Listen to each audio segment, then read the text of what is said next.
On the deep level, we have to realize first, again, when the ancients are talking about certain things, let's get a full perspective of the symbolism and the essence of what they're referring to.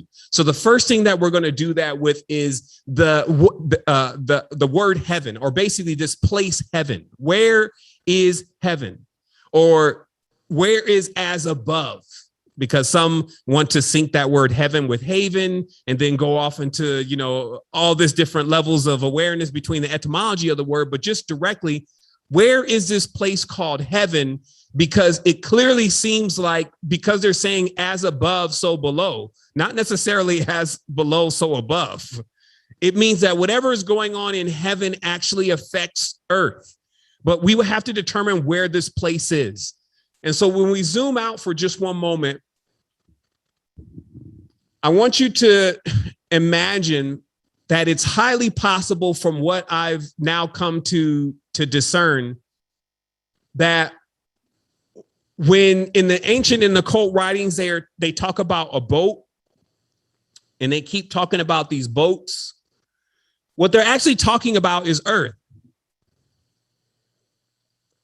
I want you to imagine for one moment that, and I don't know how we missed this. Like every time I just feel like I'm just in a world and the joke's on me, and maybe all this is just running and it's all a simulator, because I be seeing something and I'm like, how did we not get this? Notice how if you dig really deep, generally anywhere you're at, you'll hit water, right? And we already know that even though the water is thinner, as you go up in the air, there's still water. So it's like we're always in water. But we know there's also a sea level. And then there's this thing actually that our ancestors referred to as the living waters. There seemed to be like this classification of water now. Like I thought it was just, Dasani, Pellegrino, hydrogen water. But no, it seems that the ancestors were into that too. And they've come up with this thing called living waters, which they said was the beginning of the netherworld. And they demarked that the living waters were actually the ocean, but there were other waters in the sky, right? And then the deeper you go into the earth, you hit all these rivers or more water.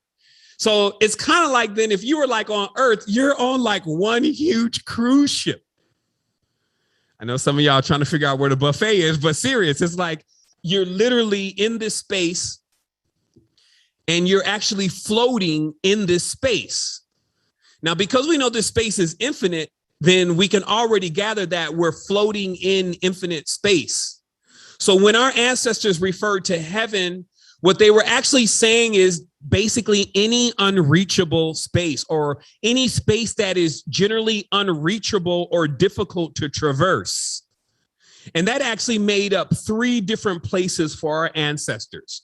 One of them was the sky, that the ancestors proficiently said that there are, in fact, worlds that are in the sky, but they're made out of a different material, a different vibrational frequency. And for the frequency that we're in order for us to go there, we have to leave our body, i.e. go to heaven.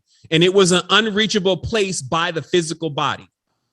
They also talk about the sea being also heaven. It is very clear in many texts that when they're referring to heaven, they're actually referring to the sea, and that there is an entire show going on in the sea right now, in the deep.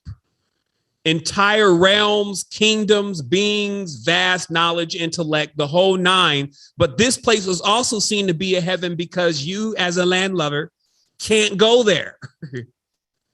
They say even from the level of how much we've discovered space, quote unquote, we've discovered less within the depths of the ocean, also known as the Abzu, also known by many ancient terms, right? So very specifically, we want to see very clearly that this notion that we may be on a boat, i.e. a turtle, if you may, is not really far-fetched. And then moving from there, what we'll do is we now will say, well, who lives in these spaces? Because, there's one more space that our ancestors also called heaven. And this is a space that we're now calling the astral plane. And the onset to the first level of the astral plane is generally the dream world.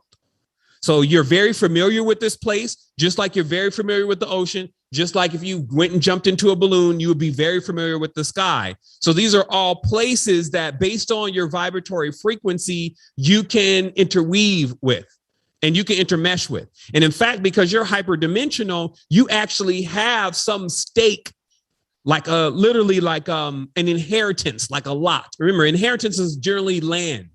Right? It's like you get a chance to own the same land that your parents had. So on all these realms, you got land. You also have a vehicle that corresponds to all these spaces that is remote controlled. And we talked about this last week, but it's remote control from the consciousness. And for most people, that vehicle is laying covered somewhere, probably in the desert.